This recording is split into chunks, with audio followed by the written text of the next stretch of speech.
WTO पे। इसे world trade organisation कहते हैं। देखो इसकी ये बना तो वैसे 1995 में था, लेकिन इसके पहले की कहानी है। कहानी कुछ नहीं है, ये सबसे पहले WTO इसे बोलते हैं, वर्ल्ड ट्रेड ऑर्गेनाइजेशन।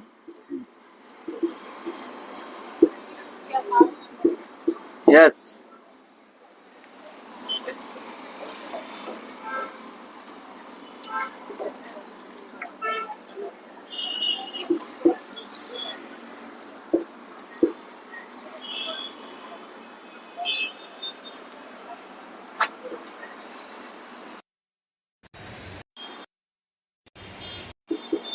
ठीक है, ये हो गया। इसके पहले क्या था? जेट था, जनरल एग्रीमेंट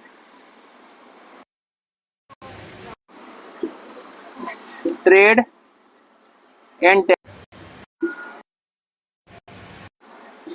ठीक है, ये कब बनाया गया था? ये बनाया था 1948 में।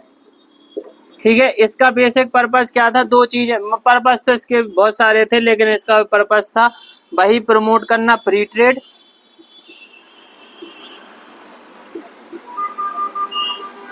और रिमूव करना टैरिफ। अब तुम्हें टैरिफ और नॉन टैरिफ पता है क्या होते हैं? हाँ, पता है कि नहीं पता है? टैरिफ मतलब देखो क्या होते हैं, ये तुम्हारी कंट्री है, मान लो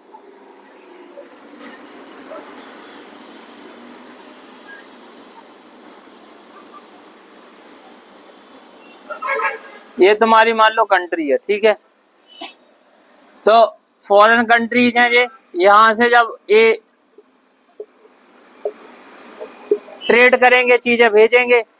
मान लो किसी ने ब्रेड भेज दी, किसी ने क्लॉथ भेज दी है, क्या भेज दी? बिस्किट। लो किसी ने बिस्की पहुंचा दी, बिस्की। ठीक है, और किसी ने टेलीविजन पहुंचा दिया, किसी ने कार पहुंचा दी, मान लो। ठीक है, ये समझ में आया? तो तुम देखो ये सारी चीजें हम इंडिया में भी बना रहे होंगे कि नहीं? ये आदमी बन गया इंडिया टाइप का। ठीक है, मतलब समझने की कोशिश करो बस।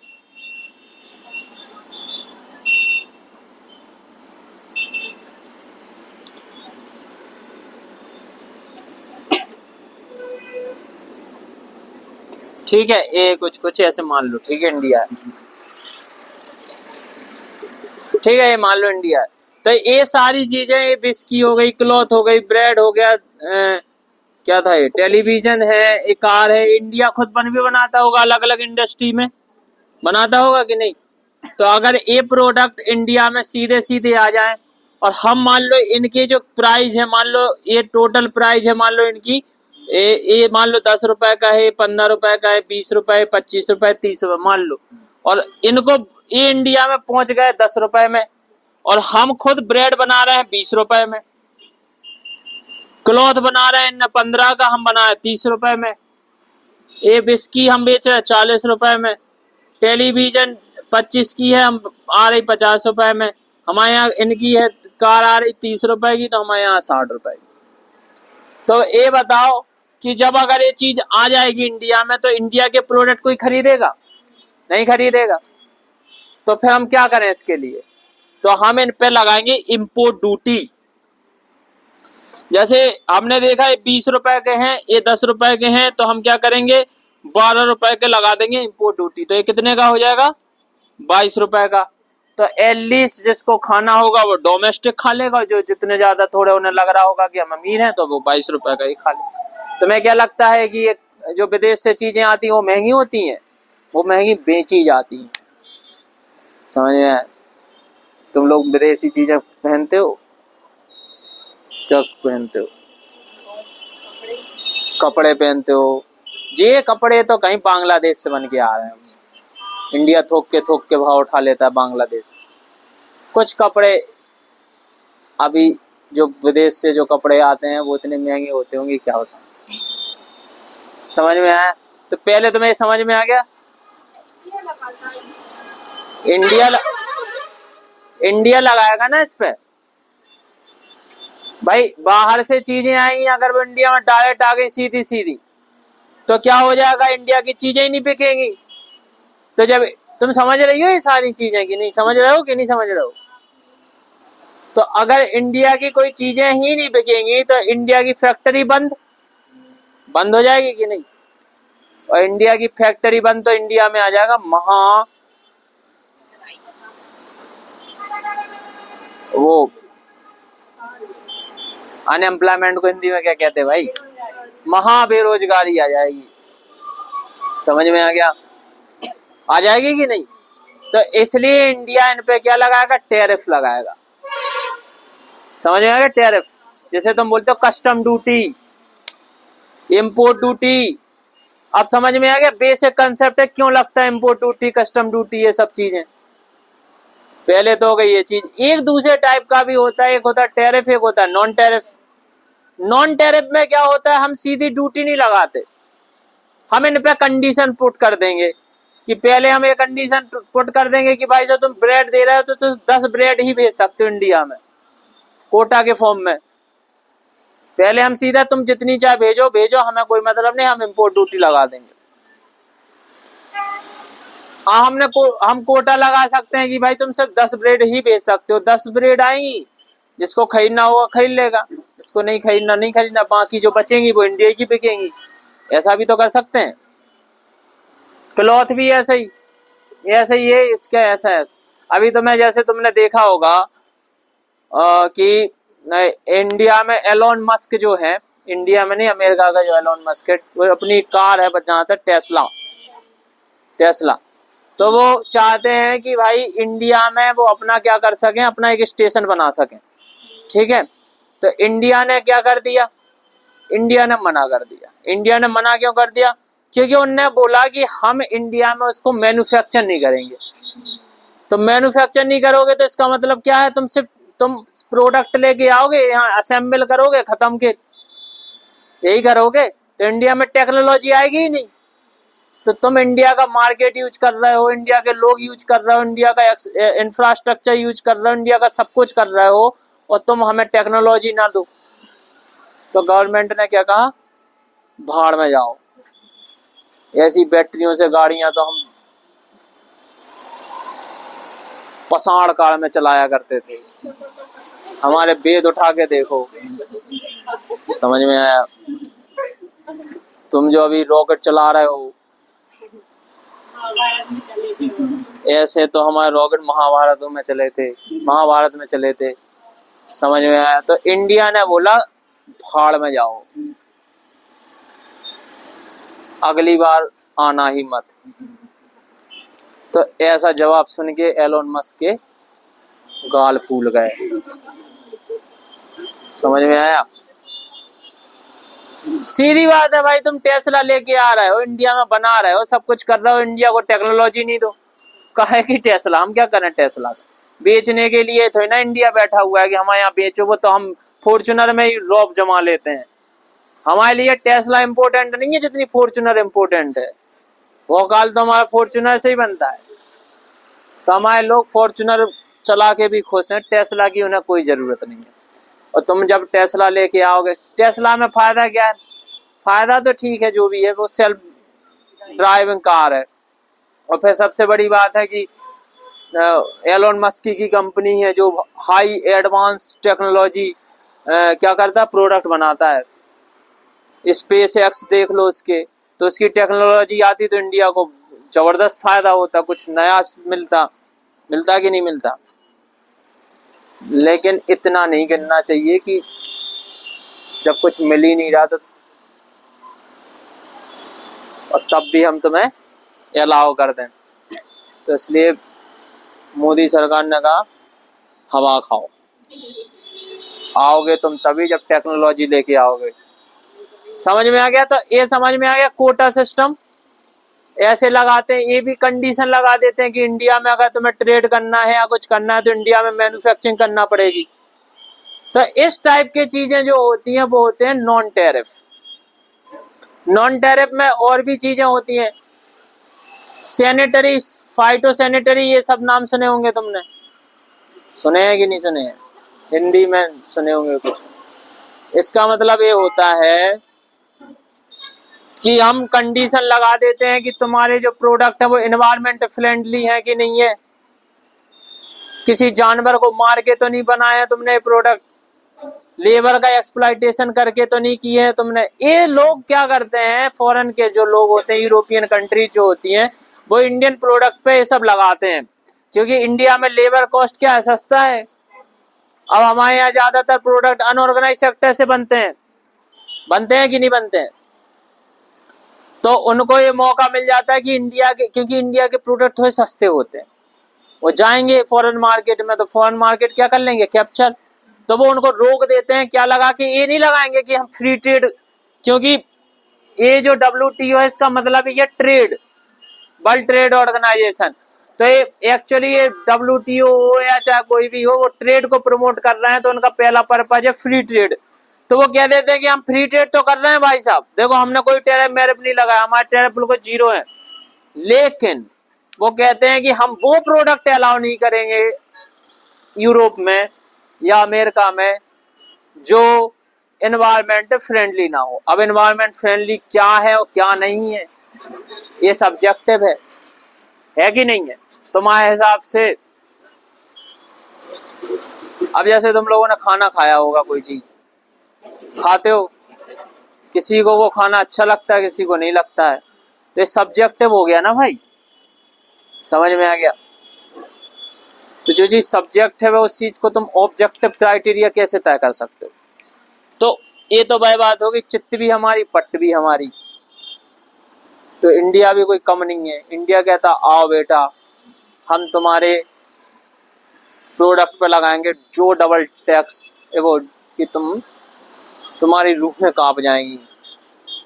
कुछ कुछ प्रोडक्ट पे इंडिया 2% तक लगाता है, पता तुम्हें। तो वो क्या करते हैं, इतनी ज्यादा ये पहले क्या होता था, एल्कोहल की जो होती थी बहुत महंगी महंगी, ये लोग विदेशों से मंगाते थे, फिर इंडिया ने ठोका उन पर 100% 200% टैक्स, ठीक है। 100% का समझ लो डबल हो गई प्राइस, 200% मतलब क्या हो गया, ट्रिपल हो गई प्राइस। तो वो आए, उन्होंने कहा यार तो ये तो गड़बड़ है इंडिया, मतलब फॉरेन की, और फिर तो फॉरेन वालों ने कहा कि भाई इंडिया में वो सब्सिडरी होते ना कंपनी, जो उनकी क्या बोलते हैं उनको, सब्सिडरी तो बोलते, सब्सिडरी कंपनी, ठीक है। तो वो कंपनी, उन्होंने कहा इंडिया से कोई फ्रेंचाइज ले ले हमसे और बनाने लगे, या हमारी खुद की सब्सिडरी कंपनी खोल रहे हैं, तो वो खुद बनाने लगे यहाँ पे। तो इंडिया को यही तो चाहिए था, तो चाहे तुम शराब बेचो चाहे सिगरेट बेचो, तुम्हें जो करना है सो करो, लेकिन प्रोडक्ट बनना चाहिए इंडिया में। ये जो एक जो कौन बोल रहा था वो एडवांस उस दिन, तो मार्लबोरो की वो कंपनी है, वो कहाँ की कंपनी है, USA की, और USA में थोड़ी ना, वो USA से हम इंपोर्ट करते हैं, इंडिया में बनती है। तो इंडिया में प्रोडक्ट ऐसे बनते हैं, तो इंडिया इतना टैक्स लगा देता है, तो उनको यहाँ पे आके मैन्युफैक्चरिंग करना पड़ती है। समझ में आ गया, ये पूरा कंसेप्ट समझ में आ गया कि नहीं आया। तो ये चीज बताने क्यों जरूरी थी, तो देखो अब WTO बोलता है रिमूव करो टैरिफ। अब टैरिफ रिमूव कर दोगे, अब तुम खुद से सोचो कि विदेश में पहले से जो कंट्रीज हैं, जैसे मान लो तुम्हारी अमेरिका है, यूरोप की कंट्रीज है, ये पहले से प्रोडक्शन कर रही है कि नहीं कर रही है, कर रही है कि नहीं कर रही है। हमने तो अभी प्रोडक्शन करना सीखा 1947 से, वो तो 18 के समथिंग से ही करना शुरू कर दी, अब तो वो बहुत एडवांस प्रोडक्ट बनाते हैं। तो ये बताओ कि उनके पास ज्यादा प्रोडक्ट होंगे मार्केट में जो कॉम्पीट कर रहे होंगे, कि हमारे पास होंगे, उनके पास होंगे। तो इसलिए उन्होंने बोला कि टैरिफ हटाओ भाई, जिससे हम तुम्हारी 140 करोड़ पॉपुलेशन को सामान बेच सकें। समझ में आया। तो फायदा किनको पहुंचेगा, उनको ही पहुंचेगा ना भाई। और वो आके भी कहाँ प्रोड्यूस कर रहे हैं, कहाँ प्रोड्यूस कर रहे हैं, वहां प्रोड्यूस कर रहे हैं जो इलीट इंडस्ट्रीज हैं, चाहे वो सर्विस में हो चाहे मैन्युफैक्चरिंग सेक्टर में। तो बाकी के जो लोग काम कर रहे हैं वो क्या हो रहा है, तो जितने लोग, समझना इस बात को, तो उनका जो इंडस्ट्री बन रहा है वो एलीट में लग रहा है। इसका मतलब वही सिर्फ जो एजुकेटेड हैं, हाईली एजुकेटेड हैं, जो आईआईएम करके बैठे हुए हैं, आईआईटीज करके बैठे हुए हैं, ये कर रहे हैं एमएनसीज की जॉब। इनको मिलते हैं पैसे, 2 करोड़ का पैकेज, 1.5 करोड़ का पैकेज। ठीक है, तुम लोग जिस कॉलेज से आए हो ना पढ़ के, उस कॉलेज को नहीं मिलता कुछ, जोमेटो में मिलती है जॉब। समझ में आया? तो तुम समझ रहे हो, इसे कहते हैं इनइक्वालिटी, कि तुम लोग जहां पे हो ना अभी, तुम्हें इस पोजीशन तक पहुंचने के लिए पहुंच भी पाओगे कि नहीं पहुंच पाओगे ये भी नहीं पता। मेहनत तो बहुत दूर की बात। इसे कहते हैं इनइक्वालिटी। मतलब सिर्फ 1% लोग तुम्हारे पूरे देश को रूल कर रहे हैं, इसे कहते हैं इनइक्वालिटी। इसका मतलब क्या है, समझ में आया तुम्हें? इसका मतलब ये है कि ये अलग अलग ग्रुप है, यहाँ से मान लो 10% होंगे, ये थोड़े 15% होंगे, और ये जो बाकी की पॉपुलेशन है, क्योंकि सबको सोचता है कि हमारी जिंदगी सुधर जाए, अच्छी हो जाए, कब तक किसी एक एक दिन तो बड़ी मुश्किल में छांट के निकालते होते हैं। इंसान निकाल रहा है कि नहीं निकाल रहा है? हमने एक बार बोला था कि हम पिस्ता इसलिए सैंडविच खाने जाते हैं कि सैंडविच खाने का मन भी भर लगे कि हम थोड़े अमीर बनने की भी मजे ले लें। नहीं तो सैंडविच कौन खाता है? लौकी की सब्जी बनाते हैं हम, जो सबसे सस्ती आती है। भाई होता है कि नहीं होता है? तो पिस्ता जाते हैं। पिस्ता क्यों जाते हैं? क्योंकि वहां सस्ता मिल जाता है। समझ में आया? तो कहने का मतलब ये है कि तुम्हें इस पोजीशन तक आने के लिए, और इनको इस पोजीशन तक पहुंचने के लिए, इनको इस पोजीशन तक पहुंचने के लिए जाने कितनी कुर्बानियां देनी पड़ेंगी। और ये जो 1% हैं, अब इनके बच्चे, फिर इनके बच्चे, फिर इनके बच्चे, और इन्हीं में चल रहा कंपटीशन, रुथलेस कंपटीशन। और इनमें से बचेंगे एक दिन 0.1% लोग, और ये पूरे हिंदुस्तान के रिसोर्सेस पर कब्जा करेंगे। और एक दिन देखना, ये पूरे देश को चलाएंगे, और जो इनको एक 0.1% को हरा देगा, वो इस पूरे देश पर कंट्रोल कर ले।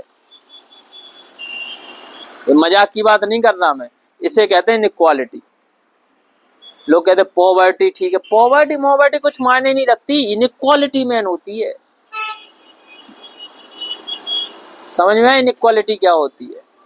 मान लो इस 1% के पास ही पूरी एजुकेशन, कॉलेजेस इनके, हॉस्पिटल इनके, सब इनके, तो असली और अच्छा एजुकेशन चाहिए तो इनके पास जाओ, अच्छा हेल्थ चाहिए तो इनके पास जाओ। और तुम लोगों के पास तो इतने पैसे ही नहीं होंगे कि तुम बंसल जैसे कॉलेजों में जा सको, एक बंसल जैसे हॉस्पिटल्स में इलाज करा सको। तुम तो जाते होगे एम्स में, जाते हो कि नहीं जाते हो? अपोलो में जाने की तुम्हारी हिम्मत है? नहीं जा सकते, तो जा ही नहीं सकते।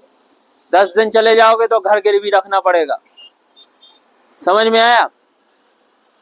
और इन्हीं के कॉलेजेस आने वाले टाइम की बता रहा, अभी तो चल ही रहा है ये सिस्टम। और जब इन्हीं के कॉलेजेस होंगे तो इन्हीं के कॉलेज के जो बच्चे होंगे वो इन्हीं में जॉब मिलेगी। तो तुम लोग पढ़ते रहो सरकारी स्कूलों में, कॉलेजों में, होना क्या?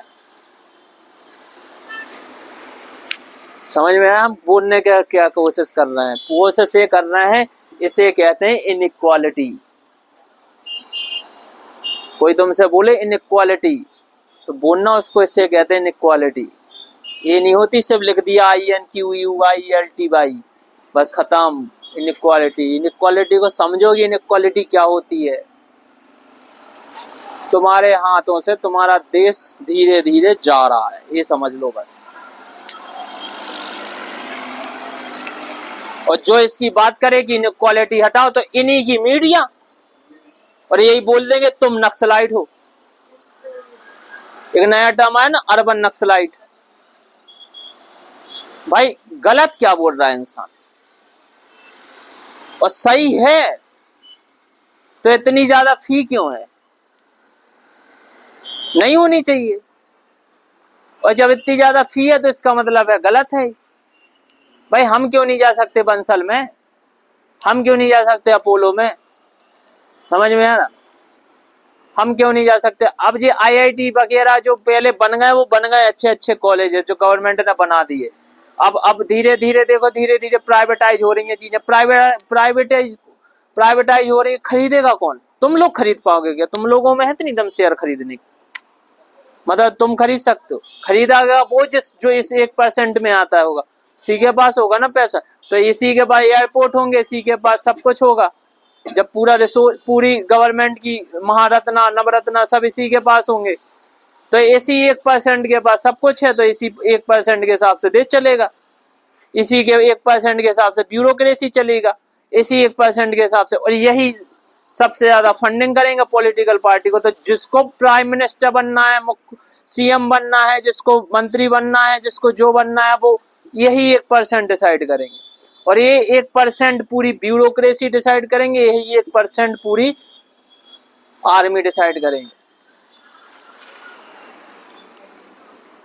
ये आज की बात नहीं है, ये कुछ समय बाद होगा। और फिर कंपटीशन किन में चल रहा है, इन 1% लोगों में। और ये 1% में कंपटीशन चल रहा है, ये लगे हैं इनका को, तुम लोग समझो इनसे कोई कंपटीशन है, हम तो इनका इन कहीं पे किसी से कंपटीशन नहीं है, इनका कंपटीशन इन 1% लोगों से है। और जिस दिन 1% 0.1% हो गए, अब ये सिर्फ 0.1% सुपर रिच हो जाएंगे। इंडिया में अमेरिका में डिफरेंस क्या है, सब जगह इनइक्वालिटी, अमेरिका में भी इनइक्वालिटी हर जगह, लेकिन अमेरिका में अपॉर्चुनिटीज हैं। ये हम तारीफ नहीं कर रहा किसी कंट्री की, लेकिन अमेरिका में क्या अपॉर्चुनिटीज हैं, ठीक है। वहां पे कोई अगर नॉर्मल आदमी के पास स्किल है ना, तो उसके पास अपॉर्चुनिटीज मिलेंगी, वो आगे बढ़ सकता है। लेकिन इंडिया में ऐसा नहीं है, ठीक है। इंडिया में तो बहुत ज्यादा इशू है, सबसे बड़ा इशू तो कास्ट का इशू है, रिलीजन का बहुत बड़ा इशू। पहले तो सोशल ग्राउंड से निपटे, तब तो हम इकोनॉमिकल ग्राउंड पे पहुंचे, समझ में आ रहा। तो पहले हम इनसे निपटे, जब इनसे निपटेंगे तो ये होती है इनइक्वालिटी। तो कोई इनइक्वालिटी पे कोई मजाक की बात नहीं है। इनइक्वालिटी क्या होती है, इनइक्वालिटी इनइक्वालिटी होती है। पॉवर्टी मोवर्टी लोग बोलते हैं हम, एक एक ठीक है, अलग अलग इशू हैं, लेकिन इनइक्वालिटी ये होती है, समझ लो। नहीं बोल रहे 1%, ये रिपोर्ट है, गिनी कोएफिशिएंट की रिपोर्ट उठा लो, ऑक्सफैम की रिपोर्ट उठा लो। हम तो तुम्हें ऐसे बता रहे हैं कि हम कुछ नहीं बोल रहे हैं अपने हिसाब से, जो है सो है, सबको पता है।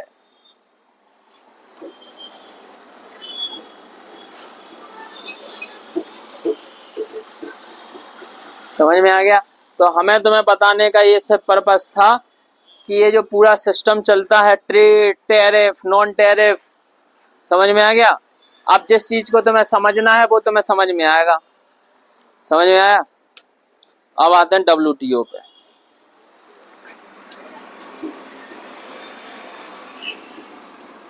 अब कुछ फैक्चुअल फैक्ट है, ये वही सब चीजें थी, गेट्स आया था, ठीक है, जनरल एग्रीमेंट और ट्रेड एंड टैरिफ, ये 1948 में आया। इसका हमने पर्पज बता दिया, ये ज्यादा दिनों तक नहीं चला, ये 1995 में इसका एंड हो गया, ठीक है, इसको खत्म कर दिया गया और फिर बन गया WTO।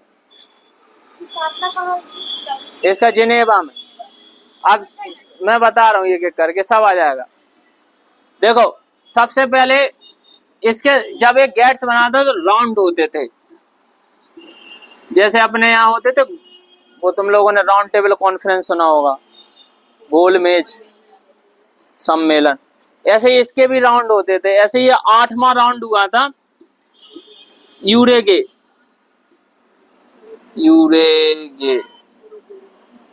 क्या पाल रानी, क्या स्पेलिंग होती है, URUGY,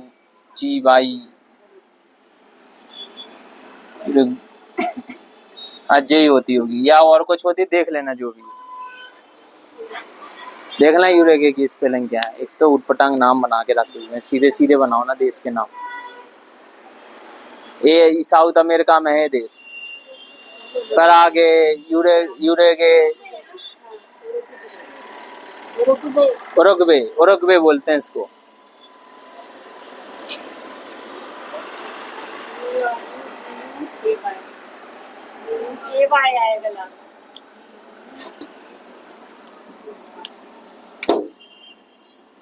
ठीक है, ये है, ये साउथ अमेरिका है ऐसा, यहाँ पे है। इसकी एक जगह है मराकेश, नहीं मराकेश इसी में है क्या? अरे नहीं नहीं रुको, ये यहाँ तो ना है, ये यूरोग्वे में इसकी हो रही थी राउंड टेबल। ठीक है, यहाँ पे इन लोगों ने बात किया, इन्होंने फिर एक डंकल ड्राफ्ट बनाया, नाम है, नाम याद रख लो बस। एक ड्राफ्ट बनाया कि हम एक वो बना रहे हैं। इसके बाद एक ट्रीटी हुई, मराकेश ट्रीटी,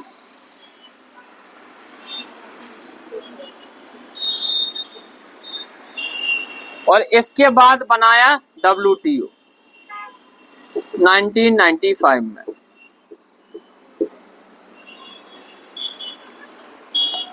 मार्केश ट्रीटी, मार्केश बोलते होंगे इसको, मार्केश ट्रीटी। हमारे इंग्लिश वो सुन के तो आदमियों के दिमाग खराब हो जाते होंगे, क्या बोलता है भाई ये आदमी, ना हिंदी बोल पाता ना अंग्रेजी बोल पाता। क्या करना, बोल बाल के चीजें आती हैं समझ में, डबल R है इसमें। ठीक है, मोरक्को में है ये, सब आता है, बोल लेता हूँ मैं तो सब। ठीक है, जब इंग्लिश बोलना पड़ेगी तो इंग्लिश बोल दूंगा, हिंदी बोलनी पड़ेगी तो हिंदी बोल दूंगा। वो तो ये है कि तुम लोगों को पढ़ाते पढ़ाते ऐसी चीजें आ जाती हैं जिससे समझ में आ जाए। समझ में आ गया? ये मार्केश बोलते होंगे, मार्राकेश। ये ट्रीटी हुई थी, संधि, एक ड्राफ्ट बनाया था, डंकल ड्राफ्ट बनाया था। इसके बाद मराकेश ट्रीटी हुई थी। इसके बाद WTO 1995 में आया, और ये जो मार्केश या मराकेश जो भी है, इसकी ये मोरक्को जो है कंट्री है, इस यहाँ पे है मोरक्को। क्या बोलते तुम लोग? मोरक्को ना? पता ही है ना। अच्छा ठीक, समझ में आ गया ये। तो ये बन गया WTO सबसे पहले। अब WTO अकेले बनने से क्या होता है, समझ में आ गया WTO?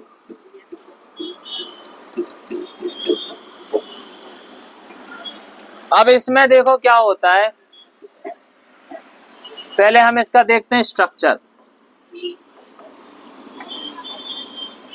पहले होती है मिनिस्ट्रियल कॉन्फ्रेंस, फिर होती है जनरल काउंसिल,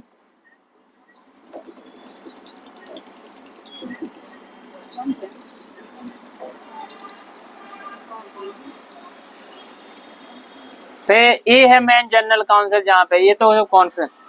इसके बाद इसके नीचे आता है डिस्प्यूट सेटलमेंट,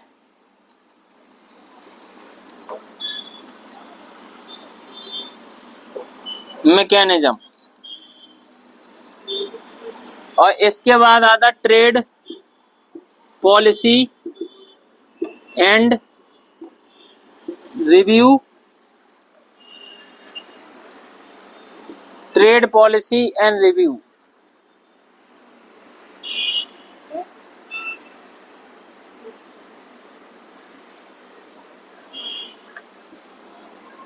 इसके आगे कुछ है, अब जो हमें फिर नहीं याद आ रहा।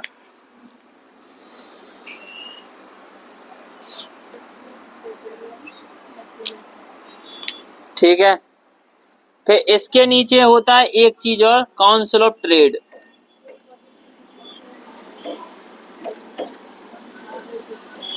इसमें जो मेंबर होते हैं वो एम्बेसडर्स होते हैं। एम्बेसडर पता है क्या होता है?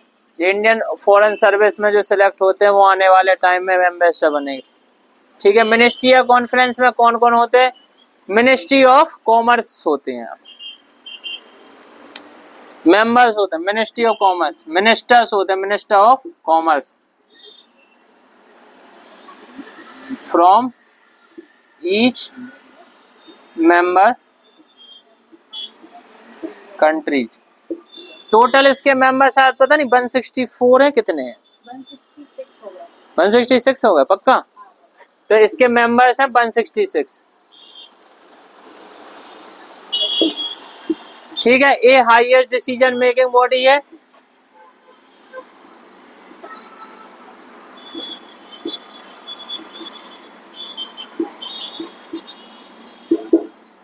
और ये general council, dispute settlement mechanism.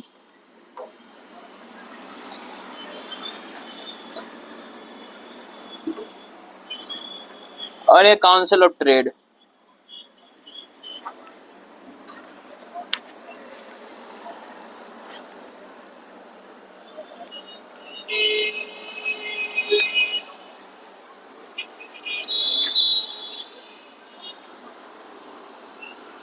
कुछ नहीं मिल रहा हो तो यहाँ लिख लेना कुछ कुछ, मैकेनिज्म या एग्रीमेंट है, ट्रीटी, जो भी हो सर्च कर लेना, जो भी है मिल जाएगा। ये सब कुछ नहीं पूछना पेपर में। ठीक है। ये हमने तुम्हें सब ज्ञान दे दिया कि ये ऐसे एक स्ट्रक्चर होता है। ऐसे WTO में तुम जाओगे तो तुम्हें इसका एक ऑफिस मिल जाएगा, इसका मिल जाएगा, एक इसका मिल जाएगा, इसका मिल जाएगा यहाँ। ठीक है। हाँ, जेनेवा में इसका हेडक्वार्टर है।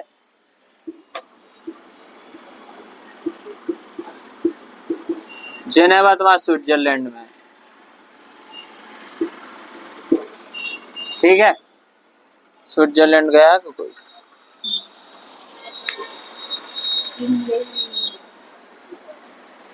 क्या ना, MP नगर जाने से पहले 6 बार सोचना पड़ता है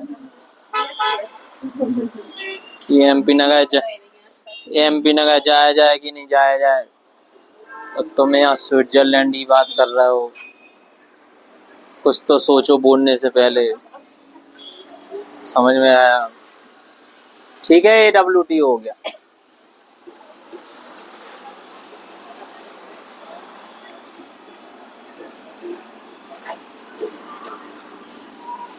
अब WTO के देखो, हर एक ऑर्गेनाइजेशन होती है तो इसके प्रिंसिपल्स होते हैं जिस पे वो काम करती है।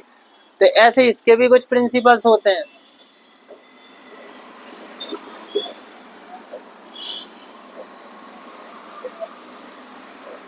इसका सबसे पहला प्रिंसिपल है नेशनल ट्रीटमेंट।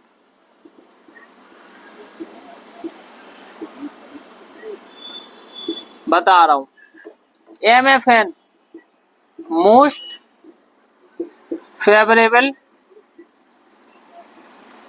नेशन। तीसरा है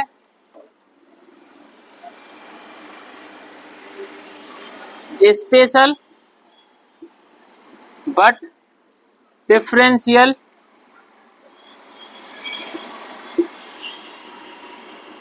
ट्रीटमेंट।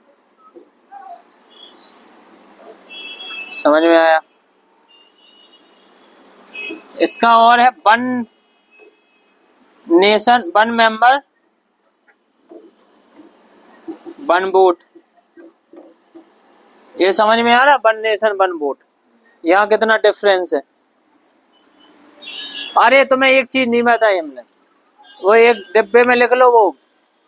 वो जो IMF है और वर्ल्ड बैंक है, both are specialised agency of UN। Specialised agency पता है क्या होती है?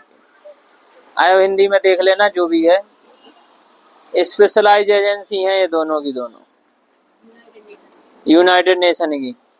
और WTO है, ये WTO है, UNO का मेंबर नहीं होता, नॉट अ मेंबर ऑफ।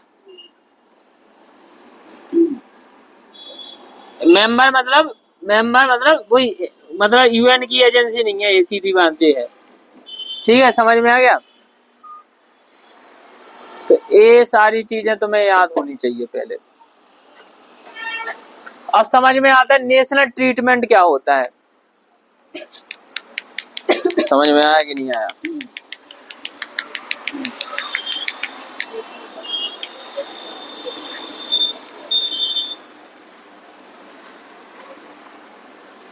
अगर WTO पेपर में आ जाए तुम लोगों को कुछ ही ना पता हो, कुछ मतलब कुछ नहीं पता हो, तो एस्टैब्लिश डेट डाल देना है, 5 प्रिंसिपल तो डाल ही देना। समझ में आया? और तुम अगर पूरी क्लास हमारी सुन लोगे तो तुम्हें सब पता चल जाएगा WTO के बारे में। समझ में आया? ये हम तब की बता रहा है जब तुम लोग सब कुछ भूल चुके होगे। तो तुम्हें 5 चीजें अगर पता रही तो तुम लोग ये 5 चीजें क्या कर सकते हो, क्या कर सकते हो, डाल देना। 5 प्रिंसिपल पूरे के पूरे डाल देना। समझ में आया? अब हम करते हैं, और लिख गए नेशनल ट्रीटमेंट क्या होता है। नेशनल ट्रीटमेंट ये होता है कि जो प्रोडक्ट, कोई भी फॉरेन प्रोडक्ट हो और कोई जो तुम्हारा प्रोडक्ट हो, उन दोनों प्रोडक्ट में कोई डिस्क्रिमिनेशन नहीं करोगे तुम। समझ में आया? Product of foreign country does not discriminate with domestic country. है ना, क्या बोल दिया ये? जो भी प्रोडक्ट हैं विदेशी कंट्री के, उनके साथ कोई भेदभाव नहीं करेंगे आप, जो डोमेस्टिक प्रोडक्ट है उसके साथ। मतलब अब जनरली इसका ये होता है ना कि जैसे तुम्हारा कोई प्रोडक्ट है, तुम्हारा कोई टूथब्रश है, ठीक है, तुम टूथब्रश करते हो कि नहीं करते, तुम्हें कोई टूथब्रश पसंद है, बगल वाले का टूथब्रश तुमने देखा, तो तुम दूसरे टूथब्रश से उसका डिस्क्रिमिनेशन करने लगते हो कि यार हमारा टूथब्रश अच्छा है। समझ में आ रहा? तो नेशनल ट्रीटमेंट का मतलब क्या है? नेशनल ट्रीटमेंट का मतलब ये है, नाम से समझो ना, नेशनल ट्रीटमेंट। नेशनल ट्रीटमेंट मतलब क्या हुआ कि हमें अपने जैसा ट्रीट करना है सामने वाले को। समझ में आया? तो जो भी प्रोडक्ट आ रहा है फॉरेन के, उनको तुम डिस्क्रिमिनेट नहीं करोगे, चाहे वो प्रोडक्ट तुम्हारे यहाँ बनता ही क्यों ना हो, सेम प्रोडक्ट। ठीक है, ऐसा है। समझ में आ गया है? तो ये है नेशनल ट्रीटमेंट। लिख लो, याद तो रहना नहीं है तुम लोगों को। दूसरे नंबर पे MFN, मोस्ट फेवरेबल नेशन। इसका मतलब क्या है? मोस्ट फेवरेबल नेशन जो है, नाम से ही पता चला, मोस्ट, और वो भी favourable of nation. Most favourable nation का मतलब सीधा सीधा ये है कि मान लो तुम किसी कंट्री को प्रेफरेंस देते हो, कुछ भी देते हैं ना अपन, तो तुम और भी जितनी कंट्रीज होंगी उनको भी सेमली ट्रीट करोगे। तुम किसी के साथ ट्रेड करते हो, तो अगर दूसरा कंट्री भी तुमसे ट्रेड करना चाहे तो तुम उसके साथ डिस्क्रिमिनेशन नहीं करोगे, तुम उसको भी अलाउ करोगे कि भाई ट्रेड करो। समझ में आया? नहीं समझ में आया? क्यों नहीं समझ में आया भाई? तुम दोनों की दोस्ती है, तीसरा कह रहा हमें भी दोस्त बना लो, तो तुम बना लो दोस्त। यही तो है मोस्ट फेवरेबल नेशन। समझ में आया? तो दोस्त बढ़ाते जाओ, बनाते जाओ, और हमारा प्रचार करते जाओ। समझ में आया?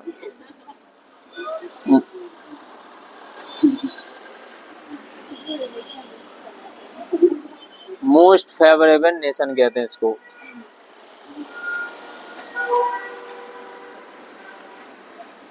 समझ में आ गया? मोस्ट फेवरेबल नेशन कि अगर मान लो तुम पाकिस्तान को अगर ट्रीटमेंट दे रहे हो, तो अफगानिस्तान भी कहेगा हमें भी दो, तो तुम्हें अफगानिस्तान को भी ट्रीटमेंट देना पड़ेगा। समझ में आया? तो इंडिया ने कहा इंडिया का पुलवामा अटैक हुआ था, पता है तुम लोगों को, 2019 के टाइम में, ठीक है, हुआ था कि नहीं हुआ था? पुलवामा ही था वो अटैक, वही था। हाँ, तो पुलवामा अटैक हुआ था, तो इंडिया ने MFN जो था ना कैंसिल कर दिया था पाकिस्तान का, कि बेटा बहुत हो गया, अगली बार हमला करोगे तो इंडस वाटर ट्रीटी भी कैंसिल कर देंगे। पानी की त्राही त्राही मचा देंगे तुम्हारे यहाँ। समझ में आया? तो इंडिया ने MFN ट्रीटी क्या कर दिया था, कैंसिल कर दिया था। तुम लोगों को पता भी है सारी चीज कि उसे पुलवामा ही सुना है बस, हिंदुस्तान पे अटैक हो गया। जैसे चाइना के साथ हमारा अटैक हुआ था, गलवान क्राइसिस हुआ था भी कि नहीं, तो इंडिया ने उसका जवाब दिया था, 56 एप्लीकेशन करके बंद कर दी थी। समझ में आया?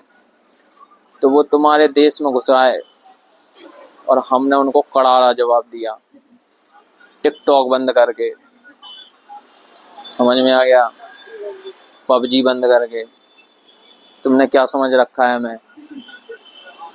पाकिस्तान के लिए हम कड़े रुख अपना लेते हैं, चाइना के टाइम में हम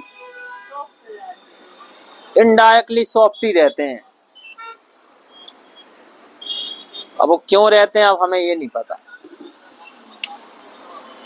लेकिन कुछ भी ऐसा डिसाइसिव डिसीजन गवर्नमेंट ने नहीं लिया था कि जिससे चाइना सीरियसली इंडिया को सीरियसली ले ले। अब टिकटॉक बंद करने से क्या होता है भाई? टिकटॉक की जगह वो दूसरी बना दिए, वो PUBG के बाद फ्री फायर आ गया, और अब तो फिर चालू कर दिए सारी चीजें। ऐसा तो हमारा वो है, ठीक है? समझ में आ गया? तो कोई डिसाइसिव डिसीजन लेना था, हिल जाती। वहां पे वॉर तो हुई, वो लड़ाई तो हुई थी, इंडियन सैनिक, लेकिन मरे तो बेचारे इंडियन सैनिक थे, उनके भी मरे होंगे, उन्होंने तो पता ही नहीं हमें मरे कि नहीं मरे, लेकिन इंडियन तो मरे थे कि नहीं मरे थे। और वो हमारी जमीन में रह के हमारे लोगों को मार कर लट्ठों से, हमने उन्हें मारा वो ठीक है, लेकिन घुसे तो हमारी जमीन में है ना भाई। तो कोई ऐसे डिसीजन लेने थे जिससे लगे, ट्रेड मिरेड बंद कर देते, कुछ तो करते जिससे उनको फील तो होता कि भाई इंडिया से अब अमेरिका का और चाइना का ट्रेड वॉर शुरू हुआ था अभी 2019 के बीच में। अमेरिका ने टैरिफ लगा दिए, सो चाइना ने अमेरिका के बंद ही कर दिए सारे प्रोडक्ट। अमेरिका चाइना का भी अलाउ नहीं करता, गूगल नहीं है चाइना के पास, पता तुम लोगों को? फेसबुक नहीं है वहाँ, यूट्यूब नहीं है वहाँ, वो से सब चीजें फालतू की चीजें वो अलाउ ही नहीं करता। उनके खुद के फेसबुक, उनके खुद के यूट्यूब है। इसे कहते हैं आंख से आंख दिखाना। अब ये हमें वो नॉर्थ कोरिया में होगा, यहाँ नहीं होगा। समझ में आ गया है? चाइना में पॉलिटिकल राइट्स नहीं है लोगों के पास, एक्सेप्ट वोटिंग, वो भी एक पॉलिटिकल पार्टी को, लेकिन उनके पास इकोनॉमिक राइट फुल है। उन्हें जो बिजनेस करना है वो बिजनेस करते हैं, जो उन्हें करना है करते हैं, उनका इकोनॉमिक राइट उनके पास फुल दिए गए हैं, ठीक है? इसलिए नहीं वो इतनी जल्दी राइज कर गई। वहां के लोगों का एटीट्यूड इकोनॉमी की ओर बहुत ज्यादा वो है, रुथलेस कंपटीशन करते हैं वो लोग। एक ये समझ में आ गया, मोस्ट फेवरेबल नेशन। तो ये न्यूज में ये लिख लेना साइड में, इंडिया ने 2019 में पाकिस्तान का MFN कर दिया था। अब इसके क्या होते हैं, कुछ एक्सेप्शन होते हैं। एक्सेप्शन समझते हो तुम लोग क्या? अपवाद। इसके 2 एक्सेप्शंस हैं।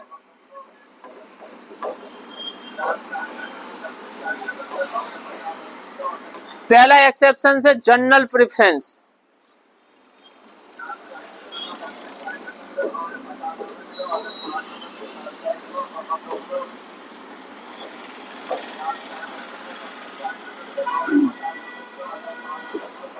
दूसरा है free trade agreement.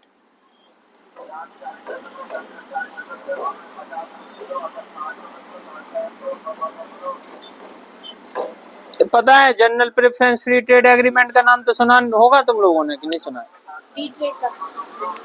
General preference क्या होता है, देखो क्या होता है। कोई डेवलप्ड कंट्री चाहे तो किसी डेवलप्ड कंट्री भी चाहे डेवलपिंग भी चाह सकते, डेवलप्ड ही ज्यादातर करते हैं। जैसे मैं बता रहा हूँ, पहले डेवलप्ड कंट्री क्या होती है, डेवलप्ड कंट्री किसी डेवलपिंग कंट्री या लीस्ट डेवलप्ड कंट्री को स्पेशल प्रेफरेंस दे देती हैं कि भाई तुम्हारे इतने सारे प्रोडक्ट हमारे यहाँ फ्री ट्रेड में मतलब बिना किसी टैरिफ के इंडिया में मतलब हमारे यहाँ कर सकते हो तुम। समझ में आ रहा? जैसे 2019 में जब डोनाल्ड ट्रंप से पहले की जो अमेरिका था उसके पहले क्या नाम था उनका, इंडिया को जनरल प्रेफरेंस दिया गया था कि इंडिया के 100, 200, 300 जितने प्रोडक्ट होंगे वो बिना किसी टैरिफ के, टैरिफ समझ में आ गया? टैरिफ, अब जैसे जी हमारी बात हो गई वैसे उनकी यहाँ भी बात होगी, तो बिना किसी टैरिफ के इंडिया के जो प्रोडक्ट होंगे वो अमेरिका में आ सकते हैं। और इसमें कुछ भी हमें वो नहीं करना कि ये जरूरी नहीं है कि अमेरिका के भी प्रोडक्ट इंडिया में आए उसी कंडीशन पे। समझ आ गया जनरल प्रेफरेंस? तो अगर फिर बिना किसी टैरिफ के अगर वो इंडियन प्रोडक्ट अमेरिका में जाते हैं तो इंडियन प्रोडक्ट बिकेंगे कि नहीं बिकेंगे? सस्ते में बिकेंगे, सस्ते में बिके बराबर में बिकेंगे, लेकिन एटलीस्ट घुस तो जाएंगे। समझ में आ रहा? समझ में आ रहा कि नहीं आ रहा? तो इसे कहते हैं जनरल। फिर 2019 के टाइम, 19 के पहले की बात थी, डोनाल्ड ट्रंप जब आया था तो उसने क्या किया कि वो जनरल प्रेफरेंस जो था वो कैंसिल कर दिया और इंडिया को वो बोला कि इंडिया, वो कुछ भी बोलता है, वो कुछ भी बोलता है, वो इंडिया के बारे में बोल के जाता है, बोलता है कि भाई इंडिया जो है वो टैरिफ की बहुत बड़ी वो है कंट्री, कुछ भी भेजो टैरिफ लगा देता है, कुछ भी भेजो टैरिफ लगा देता है, तो एंटी अमेरिका है इंडिया। इनडायरेक्टली वो यही बोलने की कोशिश कर रहा था, या बोल ही दिया होगा उसने। एंटी अमेरिकन प्रोडक्ट बोलता है वो शायद।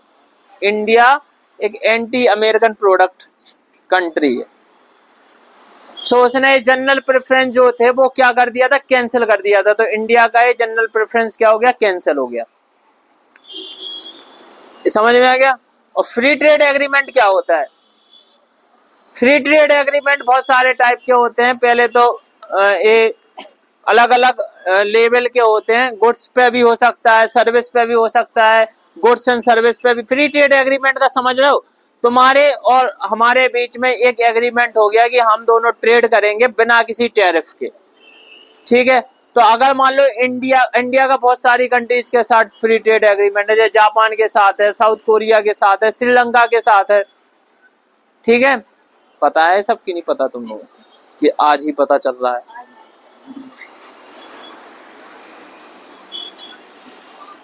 समझ में आया? तो जो फ्री ट्रेड एग्रीमेंट है इंडिया का बहुत सारी कंट्रीज के साथ है। अब मान लो कि इंडिया और जापान के बीच में फ्री ट्रेड एग्रीमेंट है, तो पाकिस्तान बोले कि ये जो ट्रीटमेंट है जी हमें भी चाहिए, तो इंडिया कह सकता है कि MFN का जी क्या है, अपवाद। समझ में आया? तो तुम लोग बोल सकते, मतलब ये क्या हो गया, अपवाद हो गया। फ्री ट्रेड एग्रीमेंट समझते हो क्या होता है? हमने बता दिया ना कि आराम से ट्रेड कर सकते हो। अब अलग अलग लेवल पे फ्री ट्रेड एग्रीमेंट होता है, वो डिपेंड करता है। पहले जनरली हम बाद में बता देंगे अच्छे से, लेकिन बस इतना समझ लो free trade agreement level out होता है। जैसे इंडिया का एशियन क्या बोलते, आसियान, ये आसियान जो कंट्रीज है इनके साथ हमारा फ्री ट्रेड एग्रीमेंट है। तो हमारा पहले हुआ था गुड्स पे, फिर सर्विस पे, तो अब हमारा गुड्स एंड सर्विस दोनों पे है इनके साथ, ठीक है। पहले से हम गुड्स का ट्रेड करते थे, सर्विस का ट्रेड करने लगे, फिर गुड्स एंड सर्विस सबका ट्रेड करने लगे। तो ये हमारा आसियान के साथ हमारा क्या है, एक फ्री ट्रेड एग्रीमेंट है। ये समझ में आ गया? तीसरा क्या होता है, स्पेशल बट डिफरेंशियल ट्रीटमेंट।